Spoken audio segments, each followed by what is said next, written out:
आप देख रहे हैं अल्फा डिफेंस हिंदी में आपका स्वागत है। ये सिस्टम जो अभी आप अपनी स्क्रीन के ऊपर देख रहे हैं इसका नाम है MQ-9B और कल भारतीय नौसेना की रिक्वायरमेंट के लिए ऐसे दो UAVs को लेकर एक डील साइन की गई है जहां पर इनको 30 महीनों के लिए लीज पर लिया जाएगा।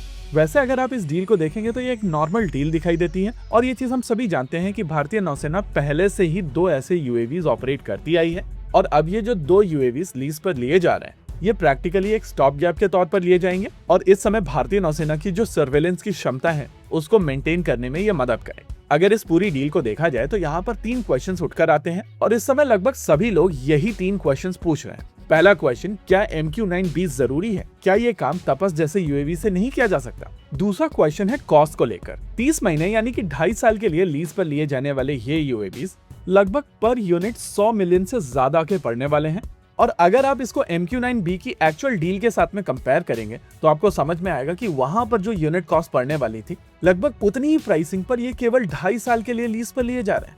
पहले इस ब्रेकडाउन को समझिए जो अभी आपकी स्क्रीन के ऊपर है। अभी ये जो नई लीज डील हुई है इसकी टोटल वैल्यू 1943 करोड़ की है जो मोटा मोटी $203 मिलियन होता है। वहीं पर अगर 31 ड्रोन की डील की बात की जाए तो 32,000 करोड़ की थी यानी कि लगभग 3.3 बिलियन से 3.5 बिलियन के आसपास।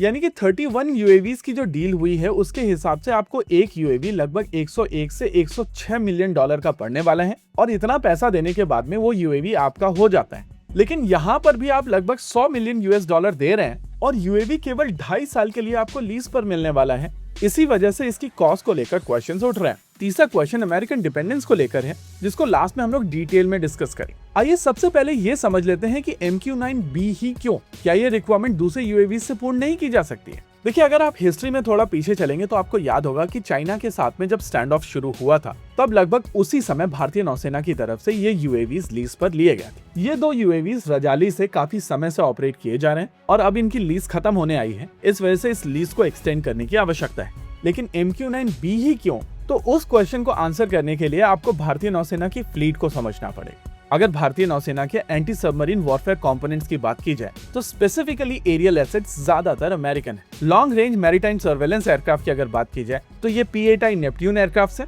यूएस के बाहर इन एयरक्राफ्ट की सबसे बड़ी फ्लीट भारत के पास में है और भारतीय नौसेना इनको काफी समय से यूज करती आई।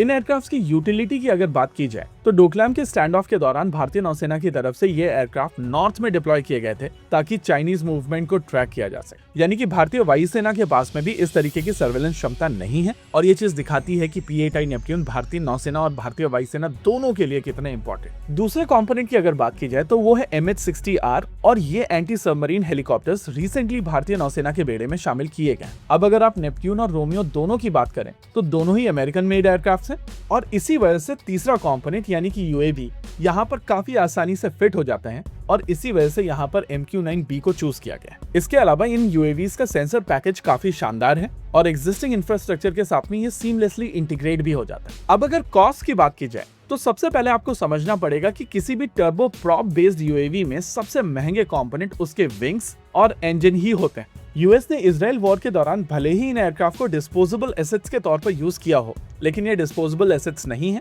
अब अगर स्पेसिफिकली इस लीज की बात की जाए तो आपको समझना पड़ेगा कि इन दो UAVs के साथ में इनका मेंटेनेंस, इनको ऑपरेट करने के लिए क्रू, ग्राउंड कंट्रोल स्टेशंस और पूरा का पूरा ऑपरेटिंग इंफ्रास्ट्रक्चर इंक्लूडेड है। यानी कि ये कॉस्ट केवल वनीला एयरक्राफ्ट की कॉस्ट नहीं है, यहाँ पर बहुत सारे अलग अलग कंपोनेंट्स इन्वॉल्व। हाँ, ये बात सच है कि अगर आपका यहाँ पर खुद का UAV होता तो वो कंपैरेटिवली सस्ता पड़ता और ये बात भी सच है कि यहाँ पर यूएस की तरफ से अच्छा खासा मार्जिन लिया जा रहा है। लेकिन ये बात भी उतनी ही सच है कि आप अपने ASW कंपोनेंट को लेकर यूएस के ऊपर डिपेंडेंट हैं और ये प्लेटफॉर्म उस डिपेंडेंसी के चलते आपके लिए और ज्यादा इंपॉर्टेंट हो जाता है। चलिए अब बात करते हैं उस आखिरी क्वेश्चन के बारे में जो सबसे ज्यादा प्रेसिंग है लेकिन सबसे ज्यादा आंसर भी उसी का ऑब्वियस है। ये बात सच है कि हम लोग नहीं चाहते हैं कि हमारे सिस्टम्स यूएस के ऊपर डिपेंडेंट हो, लेकिन ये चीज हम लोग माने या ना माने लेकिन रियलिटी ये है कि अमेरिका के ऊपर आप कई सेक्टर्स में डिपेंडेंट हैं और उनके पास में बहुत सारे बार्गेनिंग चिप्स हैं जो वो ऑलरेडी यूज कर रहे हैं और आने वाले समय में यूज करते रहेंगे। ऐसे में अमेरिकन डिपेंडेंसी ओवरनाइट खत्म नहीं होगी, इस चीज को धीरे धीरे भारत को खत्म करना पड़ेगा और उस प्रोसेस में समय लगेगा। होप यहाँ पर चीजें क्लियर हुई होंगी। इसी के साथ आज के इस वीडियो में रखते हैं केवल इतना ही। वीडियो को अंत तक देखने के लिए धन्यवाद। देखते रहिए अल्फा डिफेंस। जय हिंद।